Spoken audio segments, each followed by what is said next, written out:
Boruto, the two blue vortex, has ignited a fire within the fan base. Currently, I think most Naruto fans are enjoying it, or they're intrigued now at the very least. Boruto has pretty much broken away from Naruto and is now standing on his own 2 feet. With that being said, we've now been blessed and given the new biggest threat in the Naruto verse, and that threat is called the God Trees. Since the two blue vortex is so new, there are some good and bad things. The good is the potential is limitless. The bad, we're going to have to theory craft until everything is more fleshed out. So basically in this video, I'm going to talk about what the God Trees are and their purpose, but also what my own theories are and where I think Kishimoto and Ikimoto will take them in the coming chapters. Let's get started. So what exactly are the Divine Trees? Well, to hit on this, we need to go back to their origins, which is the 10 tails that was in Ishiki's ship that Cole was entrusted with guarding. After Ishiki's defeat, he told Cole to feed one of the remaining Earth Otsuki, which we know are Boruto and Kawaki, to the 10 tails and eat the fruit so that Cole can continue his legacy. Cole eventually broke off pieces of the 10 tails and applied his claw marks to them, which allowed them to travel long distances away. Now what happened later is when Boruto and Cole went back to the hideout, they had some new and old friends waiting on them. Right before this, Cole got tailed by Boruto after getting smacked with the new Rasengan. The first member of the God Tree is revealed and Boruto comments that it's too late. In hindsight, Boruto had to have known about the transformation based on this reaction. The next bit of information we get is that Bug isn't who they're fighting. This is a Divine Tree. Boruto then gets speared into a wall. Then the Divine Tree asks Otsuki Boruto if he came to offer himself to be devoured. This is real interesting to me because these trees are not Otsuki. So I wonder what they plan on doing once they eat an Otsuki. Will they even plant themselves and bear the fruit? We can talk about this a bit later when I start theory crafting. Back to the fight, Boruto uses lightning jutsu to knock the Divine Tree back. It then lunges back at Boruto with a morph tree arm, but Boruto dodges using flying Raijin. Boruto and Cole dialogue a bit, and then Boruto releases him from Rasengan Uzuhiko. We then find out that it isn't just Bug that have been turned into trees. And then the leader is revealed. He talks about their original purpose, which is just to bear the chakra fruit, but now something's a bit different. The trees have been given a new perspective. They are sentient. They are, as Jura says it, they're self-aware. Cole then gets taunted by the one that resembles Mogi. She calls him a clown and says that he's always being used by someone else. Damn, I guess Cole really is just going to be comic relief for the whole manga. Next, we get a glimpse at the big reveal. A side shot of a God Tree that isn't saying anything. You know he's important because Boruto cannot keep his eyes off him. He reaches for his sword and ho ho ho, it's revealed. He has Sasuke's face. If that wasn't a big enough hint, the first jutsu he uses is a Chidori. Then we get the classic Rasengan versus Chidori clash between master and student. Boruto pretty much gets jumped and then captured. My reaction was like, damn, he really gonna get eaten in the first 4 chapters of the new manga? But anyway, Boruto gets captured and then asks Cole for help. Cole says, nah bruh, that's part of my plan anyway, and then he dips out. Jura then states that Boruto is lucky as the awakening of their self-awareness is giving them the thirst for knowledge. So instead of fulfilling their purpose now, he will let Boruto go for the time being.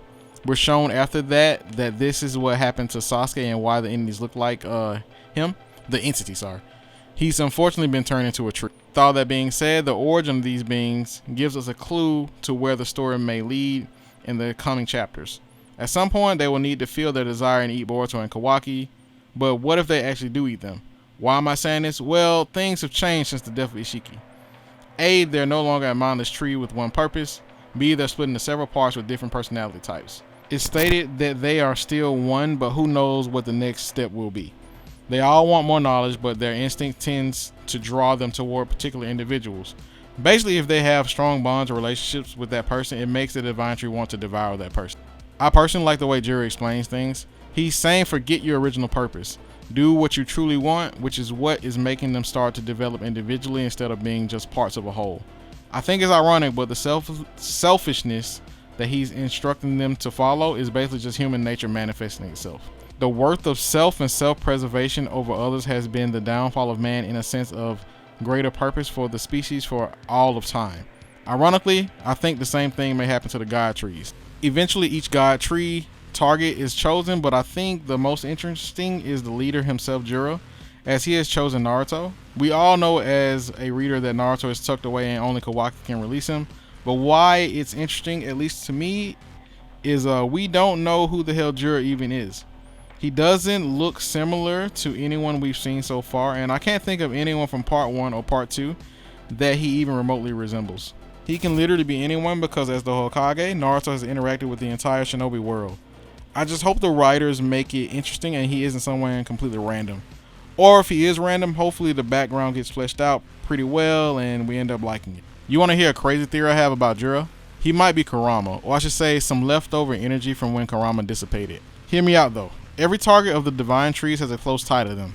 I think it's very important to note that the target that Jura chose and then where he ended up. He ends up in front of Himawari, who seems to have inherited part of Kurama's chakra. This to me is a setup for Kurama to come back once Jura is defeated, for Naruto to have, or for Himawari to have it, and to play a much bigger role towards the ending of the two blue vortex. Also, it would make sense for Jura to want to become whole by devouring his previous Jinchuriki in Naruto. He could finally be reunited with his best friend. So what I want to know is, why did all of this happen in the first place? What factor caused the divine tree to become sentient or self-aware? It's almost like some kind of crazy AI thing going out of control because humans kept poking the beast. Well, the biggest factor, and the only thing I can think of, is its Cold's claw marks caused that reaction. But are his claws really that special? Actually, yeah, I think they are. Not necessarily the ability or how it works, but I think it has something to do with the karma that he has. So what we know is that it is a dud, in the sense that a Otsuki cannot resurrect from it. However, it still has Otsuki DNA, which means that if Ko eats a chakra fruit, he can become a full-fledged Otsuki. He also received, I guess, Ishiki's battle strength like Kawaki did, but this isn't totally clear to me, so we will say at least he got a power boost from it. Anyway, the key here isn't the power boost, but the Otsutsuki/Ishiki DNA. What I think happened here is that Ko made so many claw grinds from the Ten Tails that part of the DNA infused into the Ten Tails, and boom, we have the four horsemen of Konoha's apocalypse. So why do I think this? There's simply no other real variable in the equation. Unless you think Ishiki did something before he died, Ko definitely didn't plan anything because he was surprised when he found the God Trees and not the rest of the Ten Tails. Maybe Kishimoto and Ikimoto write something else to fill a void, but to me, this is pretty good and plausible reason. Also, it could just be a trait of the white karma abilities to be able to infuse other beings with Otsutsuki DNA. I think this could be true because the white karma is an anomaly in general. I mean, look at what Jigen said. Ko should have died in the lab, for example. Now, a question I have is, what exactly will happen after the God Trees complete their purpose? Previously, we're told their purpose is to cultivate the chakra fruit so that an Otsutsuki can devour it and further evolve. Well, if there are no Otsutsuki to eat the fruit, what do they do with it? And let's be real here. Even if they only eat Kawaki, there's no way they would let Boruto or Code eat the fruit. By that point, will they still be one being? To me, it seems like they're in the beginning stages of completely separating and becoming true to self. They could just complete their purpose, period, and just live on Earth, or if they eat the fruit, they will become an Otsutsuki. This also begs into question the Otsutsuki origins. Were they originally a very weak parasitic race that just stole life force from planets using the Ten Tails method? Is the Ten Tails just a tool for the Otsutsuki, or is it something different? Are the God Trees really the ones with the power here and not the Otsutsuki parasites? A key theme of Boruto and the ending of Naruto is life force absorption, or aka chakra.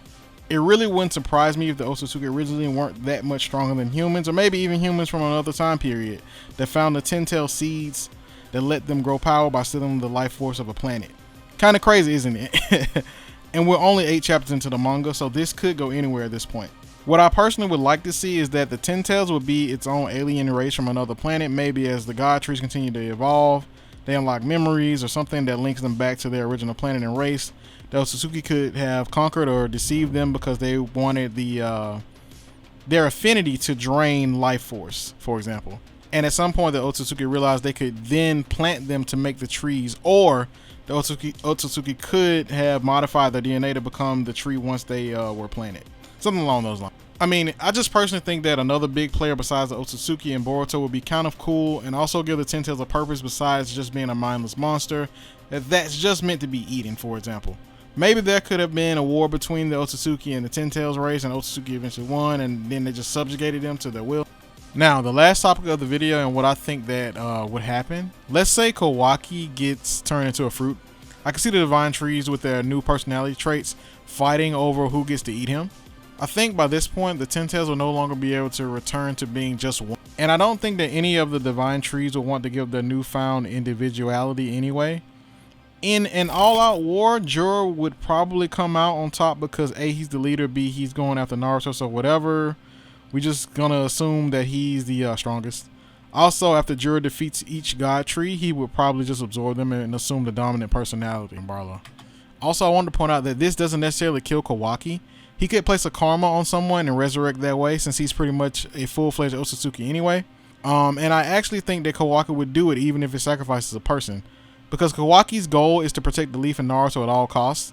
This is his true resolve, and he will do whatever it takes to accomplish it. I mean, he wanted to kill Naruto's son because he thinks Momoshiki is still able to take over Boruto's body, for example. After Jura takes on the dominant personality, Boruto, Kawaki, and Code must actually team up to take him down. Note, the tree has been absorbing life force this whole time, so it's much stronger than when it was trapped in Ishiki's ship. You can have Code die here or get absorbed as well.